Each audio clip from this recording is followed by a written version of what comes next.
Well, this was great. Oh, by the way, who has an Amato shirt? Yeah, this guy. This guy. 120th, the original Amatos. And so if you're going to send me a Amatos hat there, or give me a Amatos hat, Dana, that doesn't have the Amatos famous tomato, you're wrong. You're wrong.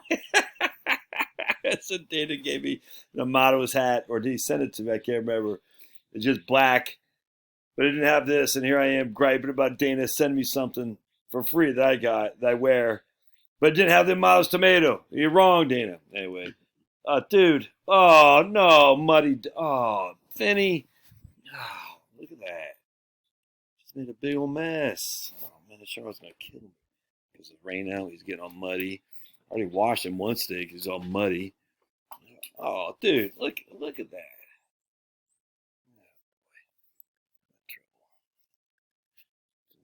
Trouble with a capital T. Anyway, I went for my first 5 mile walk in probably 3 months today. Oh man, my feet are gonna be torn up something wicked. I can already feel my legs. I'm like, Liam's like, let's play basketball. I said, I can't freaking walk.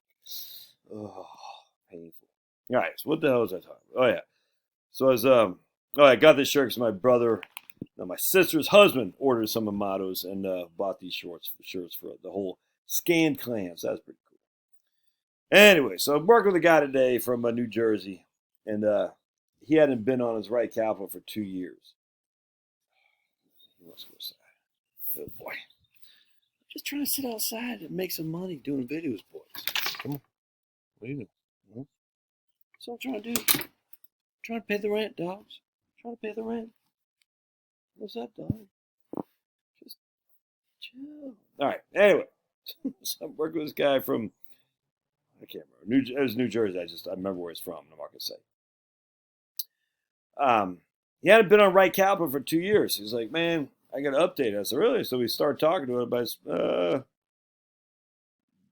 net worth had increased, even though we just got smoked with a market decline last year. Why? Well, because he's been paying out his mortgage and he's been adding to his portfolio. Isn't that interesting?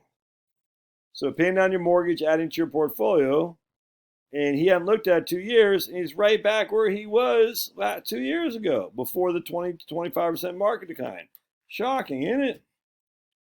Huh. And now he's got more in his portfolio, which is lower. That way, if the market ever comes back around, it'll be worth more in 2 years, because he's been plugging. This isn't rocket science, folks. Ow, ow, ow. Jeez, buddy. I just stuck in my foot with his big old paws. What are you doing? This isn't rocket science. You're paying off your mortgage. You're building equity. You're increasing net worth. You're adding to your portfolio, regardless of what the markets are doing, up and down. You may or may not be adding to your net worth because the markets could be taken away from you. But if the markets revert back to some kind of level of normalcy, you'll be making money. Just why get all caught up in the day-to-day iterations? I don't get it. Oh, by the way, I just saw looking at Schwab for the bond, the fixed income stuff is looking attractive. It's looking attractive. Schwab's 5.5% on treasuries now. What was it?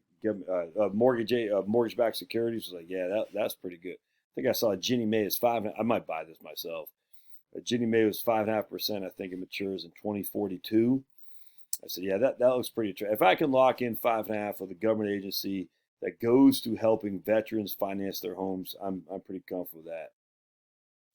So this guy works for a company that laid him on, that sent him packing because he's too highly paid because he's been doing it for 40 years, and they're close the whole office. And I said, this is the type of corporate America you're investing in. Is you're investing in corporate America, are going to lay off their most productive, though most highly compensated people, and there's no one behind him, no one who's got the efficiency he's got. Yeah, he might cost more, but you're going to replace him with some freaking fresh-faced kid from India, essentially, or some fresh-faced kid from McKinsey, whatever they're working. These guys don't know crap.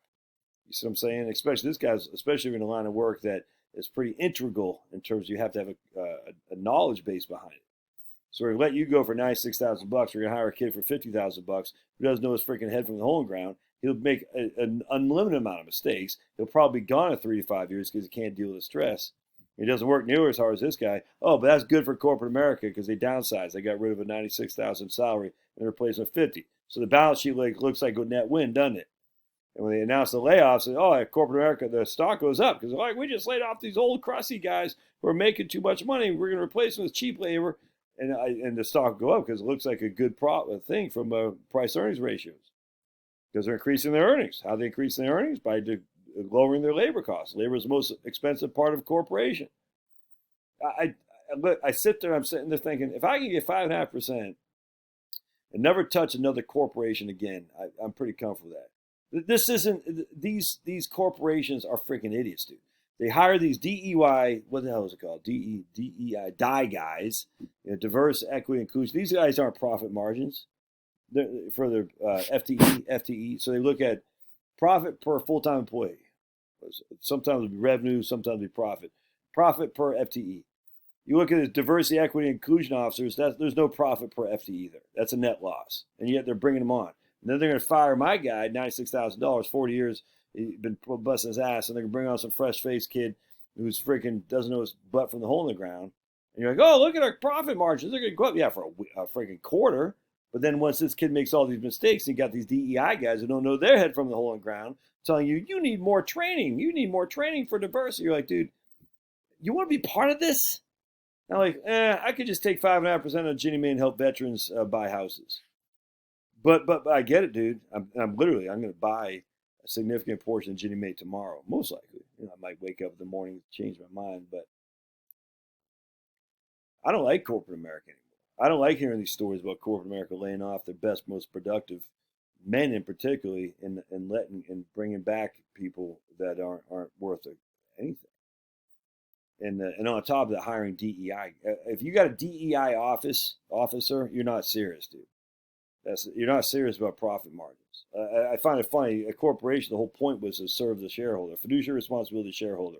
Make sure we're maximizing the value to the owners of the company. That's what a corporation is supposed to do. A publicly traded corporation, we're supposed to maximize the results to the shareholder. Hiring DEI guys, laying off productive people, that's not maximizing shareholder value. It's just not. It's quasi-socialistic, where you have a freaking commissar, basically a DEI officer is nothing more than a commissar, a political officer. That's all it is. Joey said something offensive to friggin' Marigold, and Joey, he needs to be training. He needs to go. Joey's like, dude, I'm 65 years old, man. I've been doing this for 35 years. What I say is offensive. You assume Marigold's pronouns. What? You need training. And if you don't take training, we're going to let you go because you're an old man and you're discriminatory. We're going to bring on a friggin' Monsoon guy from friggin' Monsoon. I don't know what a good name. We're going to be on some guy friggin', what's a good, like a rich kid name who doesn't, like, I don't know. Friggin' Jake from State Farm. We're going to bring on Jake from State Farm who's never worked a dime in his life, but he only needs $50,000 a year because he doesn't know what the hell he's doing. But the guy we're going to fire needs $96,000 a year. No, that makes sense from a corporate P&L perspective. No, it doesn't. It's freaking nuts. You can feel the revival happening. And the revival, I think, is going to be a good thing. There's going to be some hard times coming, though. I think the revival is going to be a good thing where people say, I'm throwing off the chains that bind me of the oppressors being corporate America because they don't look out for me. So this guy's telling me, too, these people go in their office, laying off these people, and they just say, we're closing down the whole office. No, like literally, no friggin' warning, nothing. Just go in there where the whole office is laid off. Now, thankfully, he lives in New Jersey, so he gets a decent unemployment amount, which is stupid. But so much tax this guy's paid the state of New Jersey since 1910, essentially. He's still a net contributor to a state of New Jersey, stupid Governor Murphy. But no one wants unemployment who's working. You see what I'm saying? So he's going to get a little bit of unemployment, but he's fine because he's like, dude, I was going to retire anyway. There's some people who are friggin' 45 years old trying to raise a family. They go to the office, sorry, no help wanted. That's not the way it's supposed to be done, dude. I mean, they're not shooting people like Rockefeller did in the killing the children and wives of minors in Colorado. Literally, that's what Rockefeller Jr. did. He hired the sheriff's thugs to go kill the miners and their children and wives in Colorado in the 1910s. And just magically after that, they developed the Rockefeller Foundation to buy off all the negative people who were talking smack on Rockefeller. And we all fell for it. Rockefeller Foundation, the Rockefeller Institute, Rockefeller Charities and all that. Oh, it's Rockefellers. Never mind the Council for Foreign Relations. It's Rockefellers. It's great. Yeah, you just murdered a bunch of women and children who happen to be married to a miner who is striking because you guys are treating them like scumbags. And you can see we're not there yet, and it probably won't be there, but you can feel it, right? The corporate don't give two craps, dude. I guess that's a rant I didn't want to go on. So, Amados, all right, let's see.